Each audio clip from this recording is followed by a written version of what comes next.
Oke, halo teman-teman, kembali di Kevin Ferdinand. Waheng, aduh. Waheng, waheng, heng, heng, heng, heng, heng, heng. Aduh. Iya, oke, ya kali ini aku dapat tugas kuliah ya. Jadi videonya ini aku bahas tentang teknologi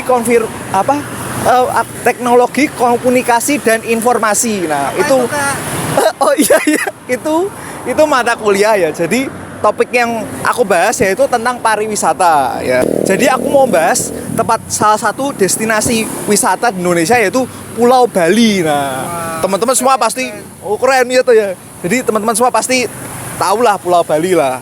Oke, sekarang aku lagi di sekitar di pinggir jalan raya ya. Bisa dilihat ini suasananya kayak di Bali juga kan, di pantai-pantai ini ada matahari sunset seger. Aduh, terus bajunya ini kayak bule, Kak.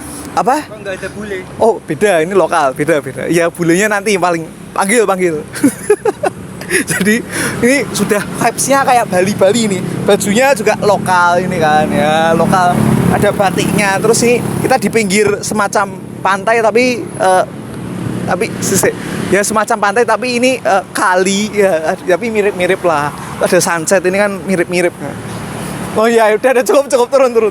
Nah, terutama di Bali itu terkenal dengan namanya kafe, beach club, restoran, bar atau tempat minum-minum. Nah, itu dia. Itu yang mau kita bahas. Nah, kenapa tempat-tempat di sana, terutama Bali itu semuanya pasti ramai, pasti banyak pengunjungnya itu kenapa?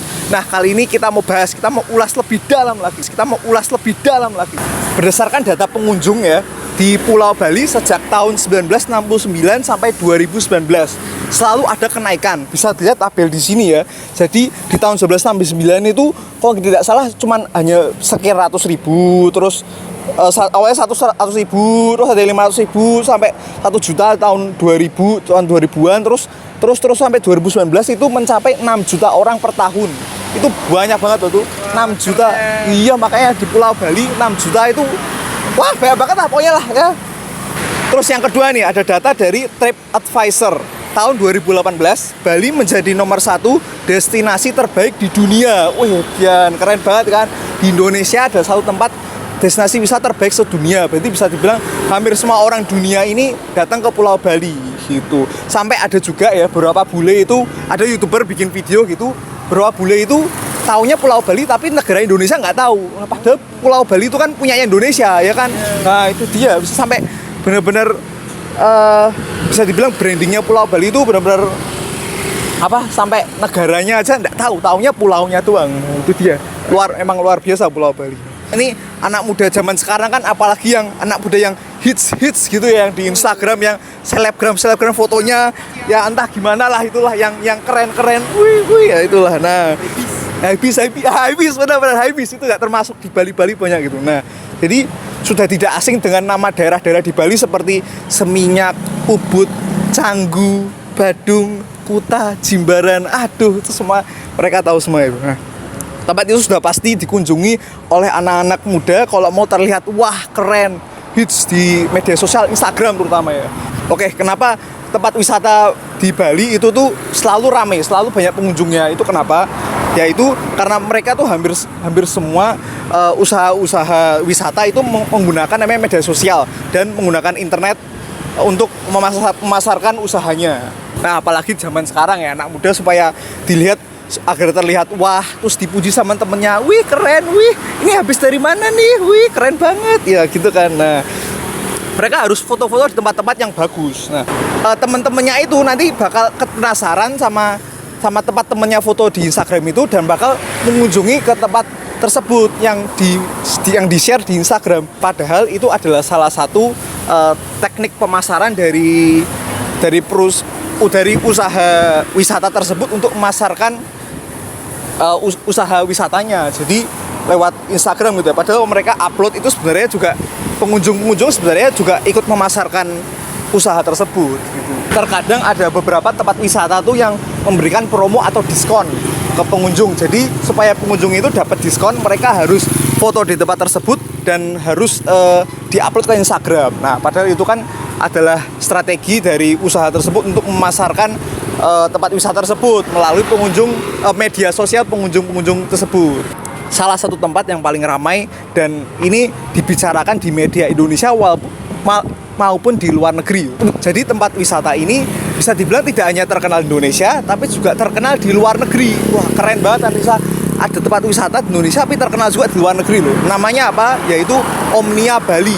Nah, iya, Omnia. Jadi Omnia ini adalah tempat klub ya, atau beach club atau hiburan di pantai. Jadi ini tuh sebenarnya asalnya dari luar negeri, dari Las Vegas di Amerika Serikat.